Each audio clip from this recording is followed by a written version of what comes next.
In today's lecture, we're going to talk about subdomains. Subdomains, we've seen them everywhere. For example, they come in as subdomain.target.com. So, for example, you'd have beta.facebook.com, you'd have mobile.facebook.com, or you might have user.facebook.com. So, for example, in Google, you have mail.google.com, which basically just takes you to Gmail. Why subdomains are important is a lot of the cases, some websites have subdomains for their own users. For example, for the employees or for certain customers. So they're not advertised unless you're some sort of a VIP customer or if you are an employee. You will not see these subdomains on search engines and you'll just never see a link leading to them. So they might contain vulnerabilities or exploits that will help you gain access to the whole website, but you just never knew about them because they're not advertised. Another thing is, a lot of the big websites, when they're trying to install a new update or add a new feature to the website, they install it in a subdomain. So you'd have beta.facebook.com actually contains a beta version of Facebook which contains still experimental features. Now, experimental features are great because they're still under development and there's a really high chance of finding exploits in them.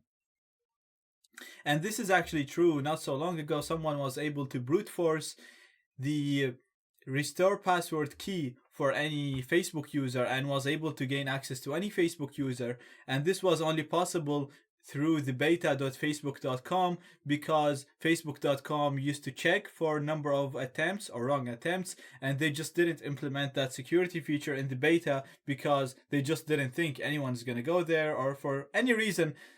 Like, the beta usually contains more problems than the normal website, so it will be very useful to try and hack into it. So in today's lecture, we'll see how we can find any subdomains that have not been advertised or even the advertised ones. So we'll be able to get subdomains of our target. We're going to use a tool called Knock. The tool is very simple. You don't really need to install it. All you have to do is download it using git command. So the command is going to be git clone, and then you put the URL of the tool, and that's it. It's downloaded now. So I'm going to navigate to it using the cd command, and we'll see that we have the py file here, and I'm going to run it using the command python knock.py, and then I'll put the IP or the website that I want to get the subdomains of, and it's going to be isecurity.org.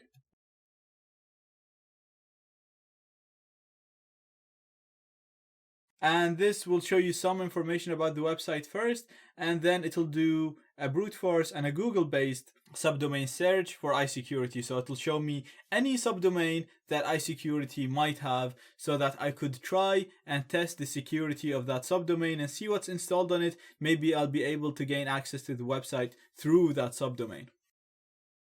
Okay, so the scan is complete now. And as you can see, we managed to find 7 subdomains that were not advertised. So one of them is ftp.isecurity.org. isecurity.org, we already know about this. This is just the local subdomain. We can see that the mail server has its own subdomain as well. And we can see a very interesting one here, news.isecurity.org.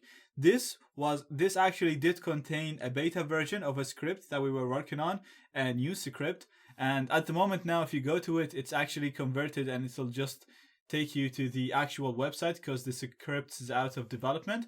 But now, if you go on news.isecurity.org, it'll just tell you that this has been moved to the main website. And then if you click here, you'll go to the main website with the script installed.